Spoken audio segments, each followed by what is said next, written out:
Kids and Creations with Tracy. This is a part of the Authors on the Air Global Radio Network.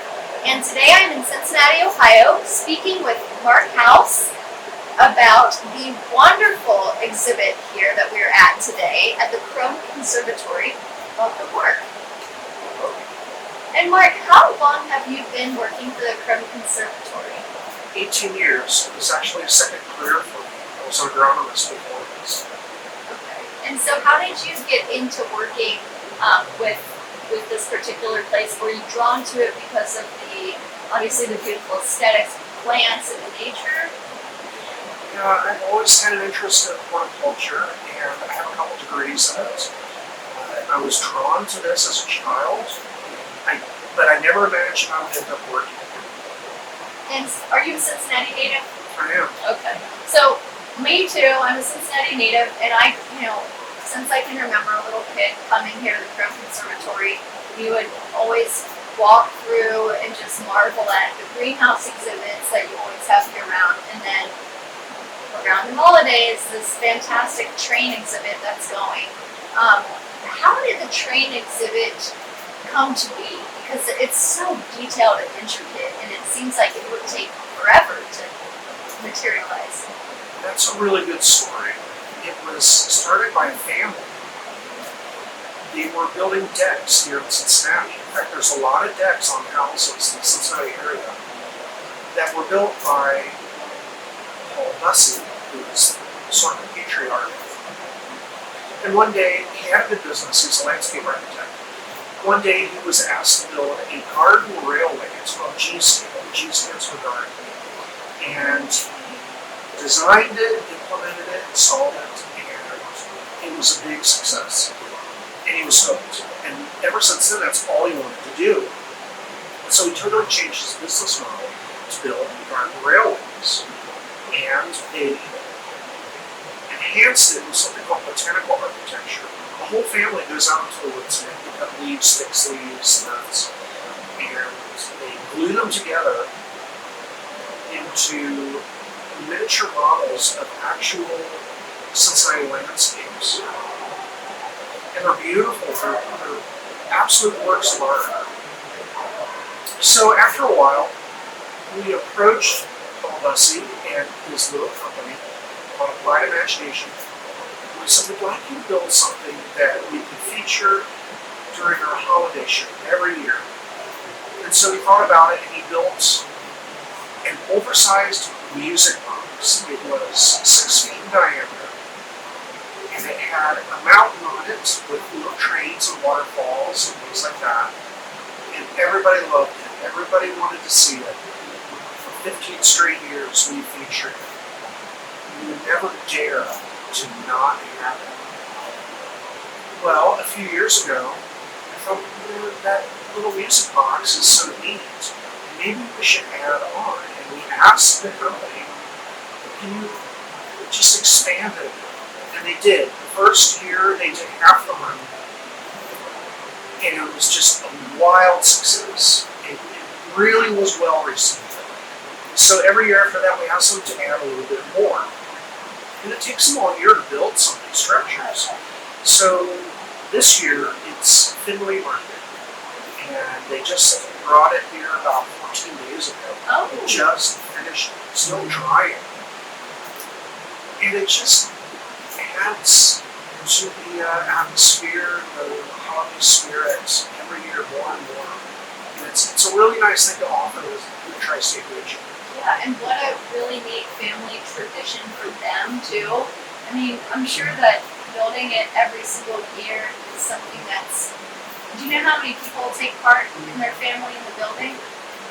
I have seen 10 to 12 people, and now they travel all around the world doing displays. But they always take care of us because this is where they started. They're from this area. And so this year's edition is Findlay Market, so I'm sure we'll get over there to see that. And is the music box still here? The music box, it finally fell apart. They repaired it, had them fix it year after year, and they were warning us. See, we made this from scratch. They made it out of parts from car engines and old tables and things like that. Yeah. And it just got to a point where they could no longer keep it together.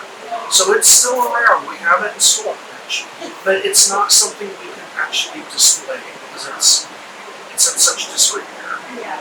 And it's something that at this point is probably just a nice keepsake to to still have, but We still talk about doing something with it. They are interested in exploring options, so it may resurface at some point in the future. and so do you offer any I know you have tons of school programs that come through here. About how many people come per season to enjoy the exhibit? The holiday exhibit, we see around 40 to 55,000 people. And that's literally in a month and a half. Oh my gosh. Do you do any kind of miniature building, like Girl Scout or Boy Scout programs here, or horticulture programs with younger kids? We do. In fact, we're going to have one on Sunday, and it's called Conductor School.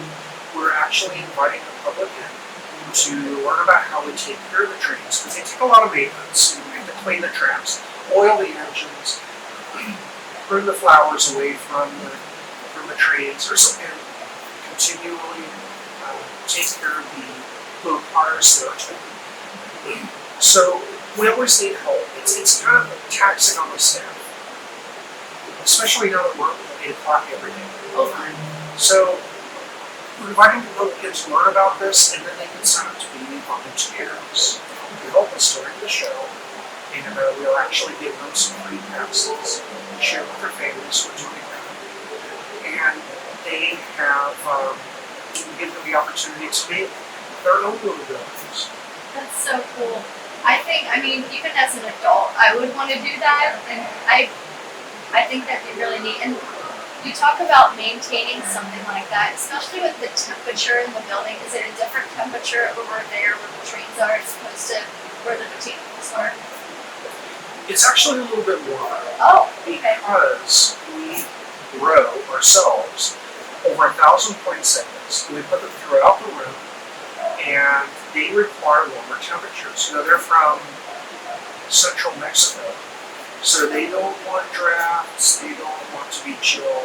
So we turn up the temperature to about 75 degrees for the poinsettias happening. The botanical architecture actually, in the environment, because they're essentially in a garden, and they do get a little wear and tear on them from the watering and the soil and things like that.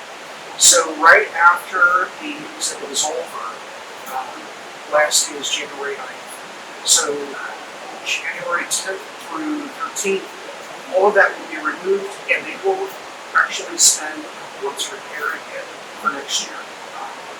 So then they store it all back at their, I would assume they would have like a warehouse or something to store it. They go through it all, they clean it, they repair it, and then they store it until next year. Awesome. That sounds amazing. And so anybody at all can come and enjoy this through the holiday season. It is up, and it is here until January 9th and open until 8 p.m. Yeah. Yeah, and I'm thrilled to be here today. It's been, I've loved this place since I was a kid. It's magical.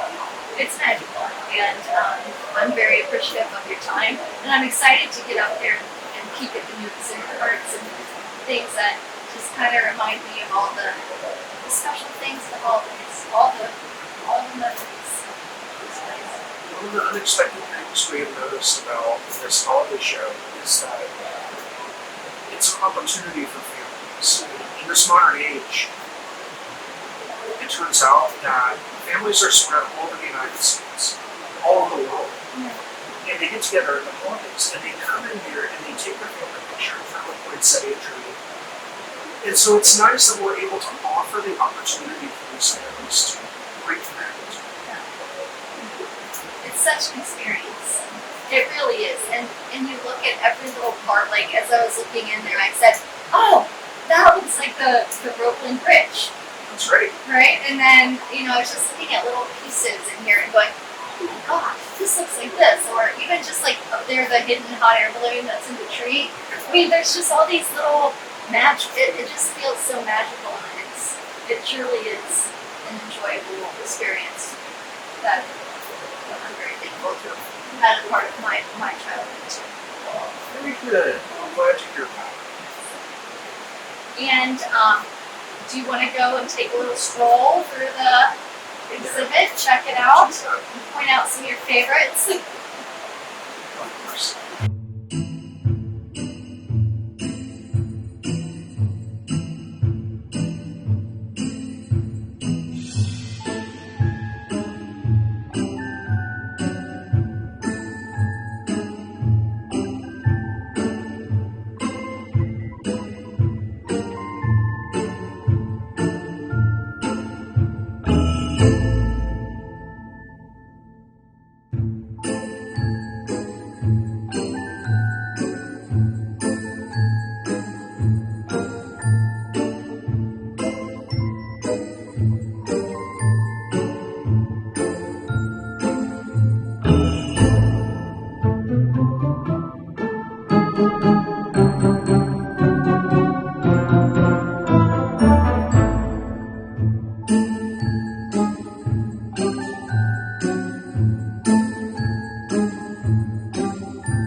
This concludes another episode of Books, Kids, and Creations with Tracy Bloom. And thank you, Mark, for having us here today. We really enjoyed ourselves. Of course, thank you for coming.